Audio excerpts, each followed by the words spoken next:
Hello everyone, मैं doctor Tanuja कुमारी आप सभी का स्वागत अपने यूट्यूब चैनल में करती हूं। आज मैं आप लोगों से भारत पाकिस्तान 1971 के युद्ध और बांग्लादेश के निर्माण के विषय में इस वीडियो में चर्चा करूंगी। यदि हम इंडिया पाकिस्तान वॉर 1971 के विषय में बात करते हैं तो ये बहुत ही महत्वपूर्ण हम कह सकते हैं कि युद्ध रहा था भारत और पाकिस्तान के संबंधों को लेकर के। और इसका जो सबसे बड़ा एक परिणाम हमारे समक्ष उभर के आता है वह रहा था बांग्लादेश का निर्माण। तो यहाँ पे ये कहा जा सकता है कि जो इंडिया पाकिस्तान वॉर 1971 था वह न सिर्फ इंडिया और पाकिस्तान के लिए बल्कि बांग्लादेश के निर्माण तथा अन्य देशों के साथ में जो वैदेशिक संबंध हैं उनको स्थापित करने के लिए भी बहुत महत्वपूर्ण साबित हुआ था। फर्स्टली यदि हम यहाँ पे भारत पाकिस्तान के इतिहास में यदि 1971 के युद्ध की बात करते हैं तो इसका बहुत अधिक महत्व है।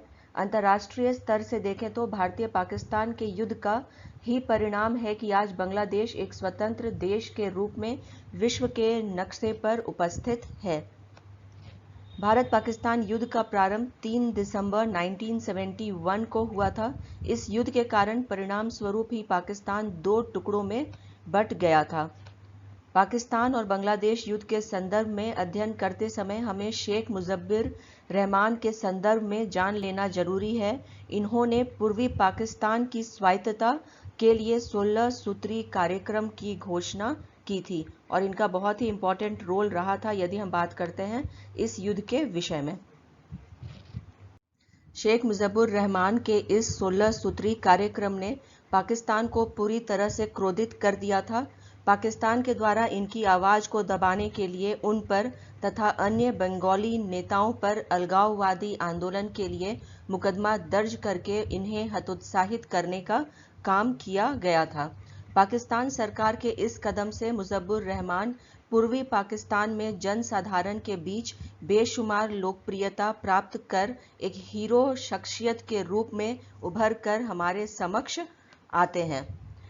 परिणाम स्वरूप पाकिस्तान को मुजफ्फर रहमान के विरुद्ध चलाए गए षड्यंत्र के केस को वापस लेना पड़ा था। इसी समय पाकिस्तान में 1970 का चुनाव हुआ। इस चुनाव में मुजफ्फर रहमान की पार्टी पाकिस्तानी अवामी लीग को चुनाव में अत्यधिक सफलता प्राप्त हुई। अगर हम चुनाव में प्राप्त कुल सीटों की बात करें तो पूर्वी पाकिस्तान के 169 सीट में 167 सीट शेख मुजफ्फर रहमान की पार्टी को मिला तथा इस कारण पाकिस्तानी संसद में मुजिब की सरकार बनाने के लिए पर्याप्त बहुमत प्राप्त हो गया। हमें यहाँ पे यह ध्यान रखना है कि पाकिस्तान संसद में कुल 313 सीटों के लिए चुनाव हुआ था। यहाँ पे पश्चिमी पाकिस्तान के नेता और पाकिस्तान के सैनिक शासन को यह मंजूर नहीं था कि शेख मुजफ्फर रहमान पाकिस्तान पर शासन करे।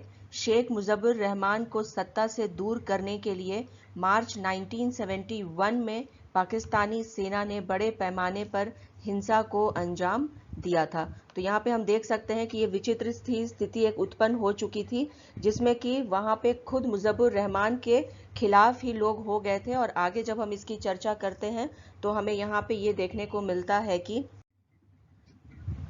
इस वजह से पूर्वी पाकिस्तान से बड़े पैमाने पर अवामी लीग के सदस्य भागकर भारत आ गए। कुछ ही समय में भारत में शरणार्थी संकट की अत्यंत गंभीर स्थिति उत्पन्न हो गई थी। आंकड़ों की यदि हम बात करें तो एक साल से भी कम समय के अंदर बांग्लादेश से लगभग 1 करोड़ शरणार्थियों ने भारत में आ करके शरण ली थी, जिसके कारण भारत के पास एक ही विकल्प रह गया था कि वह विकल्प यह था कि पाकिस्तान के विरुद्ध युद्ध का ऐलान किया जा सके। तो यहाँ पे ये बिल्कुल समझा जा सकता है कि ये जो शरणार्थियों का संकट था जिसके वजह से एक यहाँ पे ये भी तथ्य हमारे समक्ष आता है कि यहाँ पे इसके वजह से आर्थिक संकट भी उत्पन्न हो रही थी लगातार शरणार्थियों के आने से, जिस वजह से भारत के पास में सिर्फ एक ही विकल्प बच गया था कि वो पाकिस्तान के विरुद्ध युद्ध की ऐलान करे। मार्च 1971 में भारत सरकार ने मुक्ति वाहिनी को सहायता पहुंचाने का निर्णय लिया था। जो मुक्ति वाहिनी पाकिस्तान से बांग्लादेश को आज़ाद कराने के लिए बनाई गई सेना थी। तो यहाँ पे आगे भी जब हम चर्चा करेंगे तो हम देखेंगे कि मुक्ति वाहिनी का बहुत इंपॉर्टेंट रोल रहा था इस युद्ध में भी और आगे बांग्लादेश के निर्माण में भी। 31 मार्च 1971 को प्रधानमंत्री इंदिरा गांधी ने भारतीय संसद में अपने भाषण में स्पष्ट शब्दों में भारत के मंतव्य को बताते हुए कहा कि भारत बंगाल के लोगों की निश्चित रूप से मदद करेगा। 29 जुलाई 1971 को भारतीय संसद में यह घोषणा कर दी गई कि पूर्वी बंगाल की आज़ादी की लड़ाई में भारत हर संभव सहायता करेगा। और यहाँ पे इसी घोषणा के साथ में हम कह सकते हैं कि बांग्लादेश के जो लोग थे और भारत के लोग एक साथ आ करके पाकिस्तान के खिलाफ यहाँ पे युद्ध में शामिल होने के लिए तैयार थे। इसी क्रम में भारतीय सेना ने मुक्ति वाहिनी के योद्धाओं को प्रशिक्षित करना प्रारंभ कर दिया था। तो यहाँ पे जो भारतीय जो सेना रही थी उसके साथ में जो मुक्ति वाहिनी के योद्धा थे वो भी प्रशिक्षण ले रहे थे ताकि आगे होने वाले युद्ध में ये भी उसमें अपना योगदान दे सके।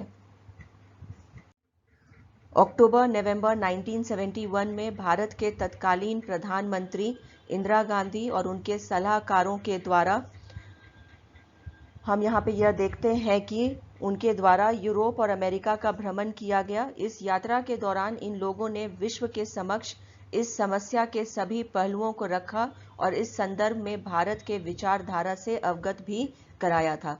अब यहाँ पे जब हम इंडिया और पाकिस्तान युद्ध 1971 की बात करते हैं तो ये यूरोप और अमेरिका का जो भ्रमण किया गया था ये यहाँ पे बहुत इम्पॉर्टेंट हो जाता है।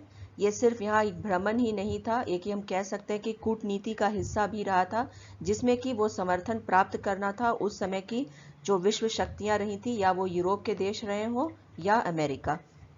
उसी समय अमेरिका में राष्ट्रपति रिचर्ड निक्सन सत्ता में थे, किंतु यहाँ इंदिरा गांधी को कोई सफलता प्राप्त नहीं हुई क्योंकि अमेरिका के राष्ट्रपति ने मुजफ्फर रहमान की रिहाई के लिए हस्तक्षेप से मना कर दिया था। जैसा कि हम हमेशा से जानते हैं कि अमेरिका की जो विदेश नीति रही है वो तटस्थता की नीति रही है और बहुत ही हम कह सकते हैं कि जब ऐसी कोई स्थिति उत्पन्न होती है जहां पे अमेरिका का कोई हित या अनहित उसमें छिपा हुआ हो तभी वो कोई युद्ध में शामिल होते हैं। और यही हम देख सकते हैं कि हमें इस युद्ध के दौरान भी अमेरिका का जो नजरिया रहा था या जो उनकी नीति रही थी विदेशी नीति वो हमारे समक्ष आती है। उन्होंने यहाँ पे स्पष्ट रूप से पाकिस्तान का साथ देते हुए अमेरिका की विचारधारा तथा मंतव्य को स्पष्ट किया कि वे चाहते हैं कि पाकिस्तान को इस विद्रोह का सामना करने के लिए कम से कम 2 वर्षों का समय दिया जाए। तो यहाँ पे ये पाकिस्तान को जो है यहाँ पे 2 वर्षों का समय देने की जो है चर्चा वह की गई थी। आगे यदि हम इसके विषय में और अधिक चर्चा करते हैं तो हमें यह जानकारी मिलती है कि इंदिरा गांधी ने स्पष्ट रूप से निक्सन को कह दिया था कि अगर पाकिस्तान अपने तरफ से भारत को उकसाने का कार्य जारी रखेगा तो भारत चुप नहीं रहेगा और वह बदले की कार्यवाही निश्चित रूप से करेगा। इंदिरा गांधी और भारत के रुख पर पश्चिमी पाकिस्तान में बड़े जुलूसों का आयोजन हुआ तथा इसमें पाकिस्तानी नेताओं के द्वारा भारत के विरुद्ध सैनिक कार्यवाही करने की मांग की गई। इन सभी कारणों से स्थिति काफी अधिक भयावह और विस्फोटक हो चुकी थी।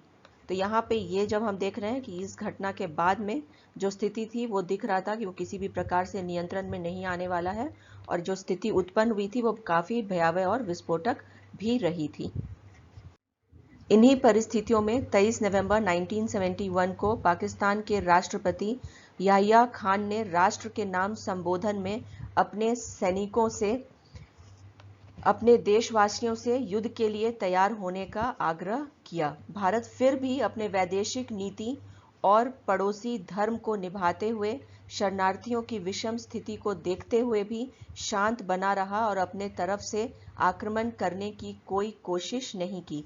तो यहाँ पे हम देख रहे हैं कि एक तरफ जो है याहिया खान जो पाकिस्तानी राष्ट्रपति थे जो उनके द्वारा यहाँ पे ये घोषणा की जा रही थी कि वो युद्ध के लिए तैयार हो, परंतु दूसरी ओर हम देख रहे हैं कि जो यहाँ पे भारत की उस समय की जो प्रधानमंत्री रही थी वो बहुत ही पेशेंस का हम कह सकते हैं कि यहाँ पर प्रदर्शन करते हुए वो किसी भी प्रकार से शांति बहाली की तरफ ही उनका यहाँ पे झुकाव हमें देखने को मिलता है। परंतु आगे यदि हम इसके विषय में और बात करते हैं तो हमें यहाँ पे ये देखने को मिलता है कि भारत पाकिस्तान युद्ध 1971 का जो सबसे महत्वपूर्ण घटना है वह 3 दिसंबर 1971 को पाकिस्तान की वायुसेना के द्वारा भारत पर हमला करना रहा था, जिसमें कि पाकिस्तान ने अपने हवाई जहाज़ों से भारत के दो बड़े शहरों अमृतसर और आगरा के साथ ही साथ अन्य शहरों को भी इस हवाई हमले में निशाना बनाया था। तो यहाँ पे युद्ध का जो प्रारंभ है, यहाँ कहा जा सकता है कि पाकिस्तान ने इस हमले के साथ में यहाँ पे इसकी शुरुआत कर दी थी। इसी के साथ भारत पाकिस्तान के मध्य 1971 का युद्ध विधिवत प्रारंभ हो गया। 3 दिसंबर 1971 को जब पाकिस्तान का भारत पर हवाई हमला हुआ तो इंदिरा गांधी उस समय दिल्ली में मौजूद नहीं थी। जैसे ही उन्हें सूचना मिली कि पाकिस्तान ने हमला कर दिया है, वह दिल्ली लौट आई और उन्होंने सेना के वरिष्ठ अफसरों तथा कैबिनेट के नेताओं या मंत्रियों के साथ में रात के 11 बजे महत्वपूर्ण मीटिंग की थी। और यहाँ जब हम आगे देखते हैं इसके विषय में कि और क्या कार्रवाई की गई थी, तो हमें यहाँ पे ये जानकारी मिलती है कि उसके बाद रात को ऑल इंडिया रेडियो से इंदिरा गांधी ने यह अनाउंस किया कि कुछ ही घंटों पहले पाकिस्तानी हवाई जहाज़ों ने हमारे अमृतसर, पठानकोट, श्रीनगर, अवंतीपुर, उत्तरलाई, जोधपुर, अंबाला और आगरा के हवाई अड्डों पर बमबारी की है। उन्होंने यह भी कहा कि मुझे जरा भी संदेह नहीं है कि विजय भारत की जनता की, भारत की बहादुर सेना की होगी। भारत पाकिस्तान युद्ध 1971 से ठीक 7 महीने पहले 25 अप्रैल को शरणार्थियों की समस्या पर कैबिनेट मीटिंग की चर्चा करना आवश्यक है, जिससे कि जनरल सैम मैनेक्शॉ को भी बुलाया गया था। भारत उस समय शरणार्थियों की समस्या पर उनका विचार जानना चाह रही थी तथा इसका कोई हल निकालना चाह रहा था, क्योंकि इससे भारत पर काफ़ी आर्थिक बोझ बढ़ रहा था। तो यहाँ पे जैसा कि मैंने पहले भी कहा कि शरणार्थियों की समस्या जो है एक बहुत बड़ा कारण रहा था इस युद्ध का, और इसका जो आर्थिक दबाव है वो भारत को झेलना पड़ रहा था, और इसी के संबंध में एक कैबिनेट मीटिंग भी बुलाई गई थी। युद्ध की गंभीरता को देखते हुए एक रणनीति के तहत भारतीय सेना को ढाका की तरफ बढ़ने का आदेश दिया गया था। साथ ही साथ एयरफोर्स ने पश्चिमी पाकिस्तान के हवाई अड्डे पर काफ़ी भारी बमबारी भी प्रारंभ कर दी थी। पाकिस्तान ने भारत के पूर्व और पश्चिम दोनों ही तरफ से आक्रमण किया था। यहाँ पे जैसा कि मैंने अभी कहा कि पाकिस्तान ने पूर्व और पश्चिम दोनों तरफ से यहाँ आक्रमण करना प्रारंभ किया था। भारतीय सेना का पूर्वी यहाँ पे जो पाकिस्तान पर ज़्यादा ध्यान रहा था। पूर्वी पाकिस्तान के बंगलावासियों ने विद्रोह कर रखा था। हथियारों से लैस मुक्ति वाहिनी से जुड़े लोग पाकिस्तान की सेना से भयंकर युद्ध कर रहे थे, जिससे भारत को काफ़ी मदद मिली थी। भारतीय सेना ने मुक्ति वाहिनी के मदद से पूर्वी पाकिस्तान पर कब्जा करना प्रारंभ कर दिया था। इस स्थिति को देखते हुए पाकिस्तान की सेना ने भारतीय सेना को पश्चिमी सीमा पर रोकना चाहा। पाकिस्तान यह समझ रहा था कि भारत का ज़्यादा ध्यान पूर्वी बॉर्डर पर है, इसलिए पश्चिमी सीमा के ज़्यादा से ज़्यादा क्षेत्रों पर पाकिस्तान का कब्जा कायम कर लिया जाए। पाकिस्तान द्वारा उत्तरलाई एयर बेस पर अपने आक्रमण के द्वारा काफ़ी तबाही पहुंचाई गई थी। इसी समय इंदिरा गांधी के द्वारा भारत के ऊपर से उड़ रहे पाकिस्तान के एयरक्राफ्ट पर प्रतिबंध लगा दिया गया था, जिससे पाकिस्तान के दो भागों के बीच का संबंध समाप्त हो गया। तो यहाँ पे ये देखा जा सकता है कि ये कदम जो उठाया गया था इंदिरा गांधी के द्वारा एक बहुत महत्वपूर्ण कदम हो जाता है पूर्वी पाकिस्तान और पश्चिमी पाकिस्तान को डिस्कनेक्ट करने का। 4 दिसंबर 1971 को भारतीय नौसेना के द्वारा ऑपरेशन ट्राइडेंट प्रारंभ किया गया। इस अभियान के द्वारा 3 और 4 दिसंबर को कराची पोर्ट पर हमला कर दिया गया। पाकिस्तान के PNS खैबर को डुबा दिया गया। इस हमले में बड़े पैमाने पर पाकिस्तानी सैनिक हताहत हुए थे। ऑपरेशन ट्राइडेंट की सफलता से उत्साहित होकर भारतीय सेना या नौसेना जो है वह 8 और 9 दिसंबर को ऑपरेशन पाइथन प्रारंभ किया था। तो यहाँ पे ये दो ऑपरेशन जो है, पहला तो ऑपरेशन ट्राइडेंट और दूसरा ऑपरेशन पाइथन, ये बहुत इंपॉर्टेंट है यदि हम बात करते हैं इंडो पाक वॉर 1971 की। इसके अंतर्गत यहाँ पे मिसाइल जहाज़ों के द्वारा कराची बंदरगाह पर हमला कर दिया गया था, जिसमें पाकिस्तान के रिजर्व फ्यूल टैंक को नष्ट कर दिया गया तथा पाकिस्तान के 3 मर्चेंट सैनिक जहाज़ों को भगा दिया गया। साथ ही साथ पाकिस्तान की नौसेना हेडक्वार्टर पूरी तरीके से नष्ट हो गई थी। इस युद्ध में पाकिस्तान ने अपनी आधी नौसेना कुछ ही समय में खो दी थी। अमेरिका चूंकि पाकिस्तान के पक्ष में था, इसलिए उसने राष्ट्र संघ में इस मामले को उठाया और युद्ध विराम का प्रस्ताव रखा, लेकिन रूस में भारत का पक्ष लेते हुए इसके खिलाफ वीटो कर दिया। तो यहाँ पे ये हम देख सकते हैं कि जो अमेरिका है वो पाकिस्तान के पक्ष में नजर आ रहा था, वहीं दूसरी ओर जो रूस है वो भारत के पक्ष में यहाँ पे दिखाई दे रहा था। तब हार के दरवाजे पर खड़े पाकिस्तान को मदद के लिए अमेरिकी राष्ट्रपति ने हेनरी किसिंगर को चीन भेजा। अमेरिका का यह मानना था कि अगर चीन भारत को कहेगा तो भारत भय से युद्ध यहाँ पे रोक देगा। तो यहाँ पे अमेरिका का यह सोचना कि उसके डर के वजह से भारत इस युद्ध को रोक देगा, ये बिल्कुल ही गलत था, क्योंकि यहाँ पे इंदिरा गांधी के नेतृत्व में भारत किसी भी हालत में पीछे हटने को तैयार नहीं था, क्योंकि जैसा कि मैंने पहले भी कहा आप लोगों से, ये मामला जो है वो बहुत ही गंभीर, बहुत पहले वर्षों से ही हो गया था। आर्थिक दबाव भी भारत पे था, जिस वजह से किसी भी प्रकार से भारत यहाँ पीछे हटने को तैयार नहीं था। और अमेरिका का यह सोच कि भारत उसके भय से युद्ध विराम कर देगा, ये बहुत ही गलत साबित हुआ था। अमेरिका ने पाकिस्तान की सहायता के लिए अपना 7वां जंगी बेड़ा बंगाल की खाड़ी में भेज दिया था। तो यहाँ अमेरिका जो है, क्योंकि यहाँ फर्स्ट तो वो दबाव बनाने का प्रयास किया कि भारत जो है उसके डर से यहाँ पे युद्ध को रोक देगा, परंतु जब ऐसा नहीं हुआ तब अमेरिका ने यह किया कि वह अपना जो 7वां जंगी बेड़ा था उसे उसने बंगाल की खाड़ी में भेज दिया था, ताकि यहाँ पे किसी भी प्रकार से पाकिस्तान को मदद इस युद्ध में पहुंचाया जा सके।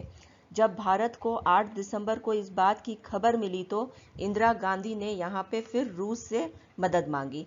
तो यहाँ पे दो जो सुपर पावर्स थे उस समय के पूरे विश्व के, या फिर हम कह सकते हैं कि जो कोल्ड वॉर का भी जो फेज चल रहा था, सेकेंड वर्ल्ड वॉर के बाद भी जो कंटिन्यूड ही रहा था, तो यहाँ पे वो प्रत्यक्ष रूप हो या अप्रत्यक्ष रूप से यहाँ दो जो विश्व जो शक्तियां थीं, जिसे हम सुपर पावर्स के नाम से जानते हैं, या वो अमेरिका रहा हो या रूस रहा हो, या पाकिस्तान को लगातार समर्थन या मदद अमेरिका पहुंचाता रहा।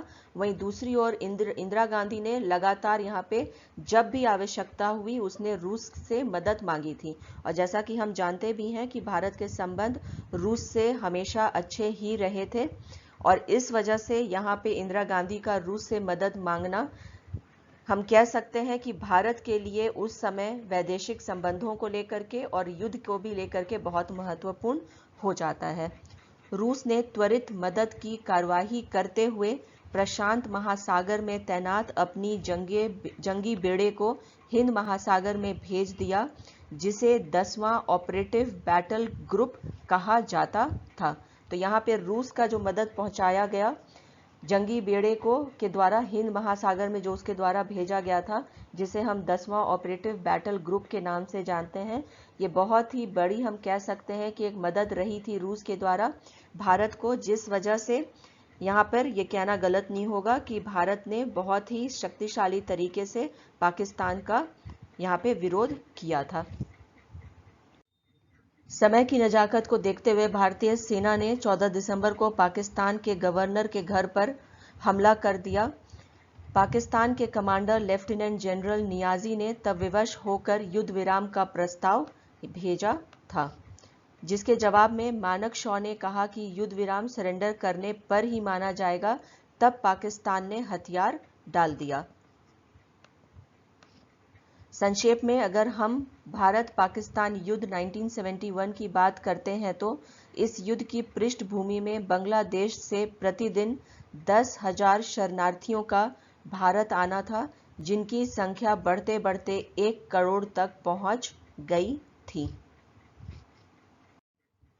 उसी समय 3 दिसंबर 1971 को पाकिस्तानी जहाज़ों के द्वारा भारतीय हवाई अड्डों पर भीषण बमबारी की गई थी। भारत ने जवाबी कार्रवाई करते हुए 4 दिसंबर 1971 को पाकिस्तान के कई महत्वपूर्ण हवाई अड्डे पर भयानक बमबारी की और एक भीषण युद्ध प्रारंभ हो गया था, जिसमें पाकिस्तान की सेना पराजित हुई और एक नए देश के रूप में बांग्लादेश का उदय हुआ था।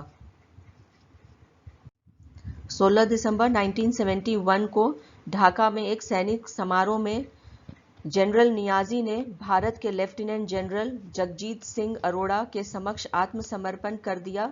उनके साथ 93,000 सैनिकों ने भी हथियार डाल दिए और उन्हें गिरफ्तार कर लिया गया था। तो यहाँ पे हम देख सकते हैं कि जो जनरल नियाजी जो थे उनके द्वारा यहाँ पे आत्मसमर्पण किया जाना और साथ ही साथ 93,000 सैनिकों को भी जो यहाँ पे गिरफ्तार कर लिया गया था, ये यहाँ पे समझा जा सकता है कि ये युद्ध की समाप्ति भी रही थी और इसी के साथ में यहाँ पे बांग्लादेश को भी जो है यहाँ स्वतंत्रता प्रदान करने का जो मार्ग है वह भी प्रशस्त हुआ था।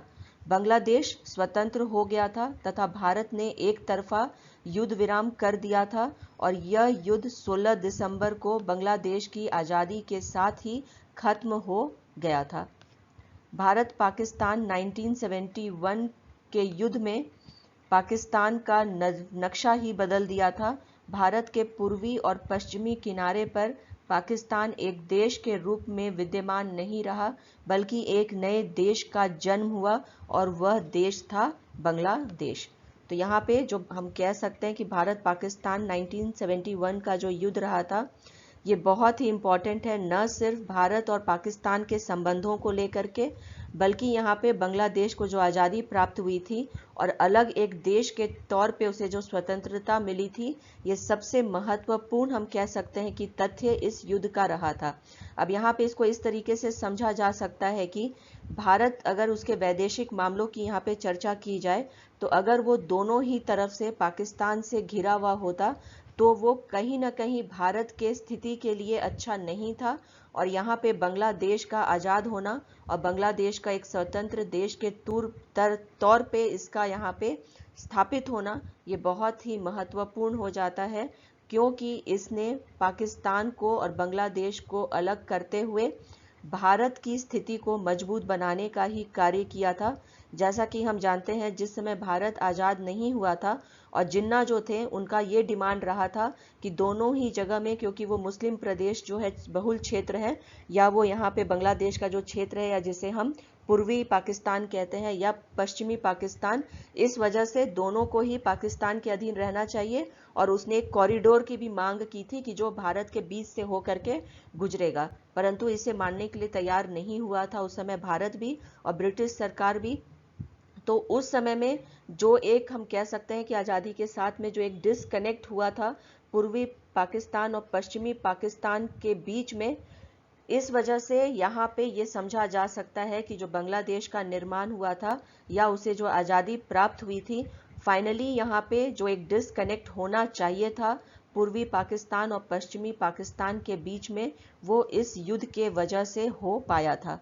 भारत पाकिस्तान का युद्ध जो है ये सिर्फ यहाँ पे भारत और पाकिस्तान के लिए ही महत्वपूर्ण नहीं है, यहाँ पे बिल्कुल यहाँ पे ये भी हम कह सकते हैं कि यहाँ अमेरिका का पाकिस्तान के साथ होना और इंडिया का रूस के साथ में होना, या यहाँ पे बेहतर इसको अगर हम इस तरीके से कह सकें कि अमेरिका का पाकिस्तान का साथ देना और रूस का भारत का साथ देना आगे आने वाले समय में, और अभी तक हम देखते हैं कि अमेरिका और भारत का संबंध और रूस के साथ भारत के संबंध तथा पाकिस्तान का संबंध रूस के साथ और अमेरिका के साथ इसको निर्धारित करने का कार्य भी करता है। किसी भी युद्ध का किसी दो देश के बीच में जो होता है युद्ध, वो सिर्फ दो देश को प्रभावित नहीं करता है, बल्कि यहाँ पे जितने भी अन्य देश हैं या उनके पड़ोसी मुल्क हों या अन्य जो उस समय की शक्तियाँ रही हों, सुपर पावर्स हों, वो भी इससे प्रभावित कहीं ना कहीं होती हैं, क्योंकि उनका भी इंटरेस्ट कहीं ना कहीं छिपा हुआ होता है इस युद्ध में भी और वैदेशिक मामलों में संबंध स्थापित करने में भी। तो भारत पाकिस्तान का जो युद्ध था वह न सिर्फ हम कह सकते हैं कि भारत और पाकिस्तान के लिए, बल्कि पूरे विश्व में वैदेशिक मामलों को लेकर के एक महत्वपूर्ण युद्ध यहाँ पे इसे कहा जा सकता है। इसी के साथ मैं अपने इस चर्चा को यहाँ पे विराम देती हूँ। यदि आप लोगों को मेरा यह वीडियो पसंद आया हो तो प्लीज़ लाइक करें, शेयर करें और सब्सक्राइब करें। Thank you.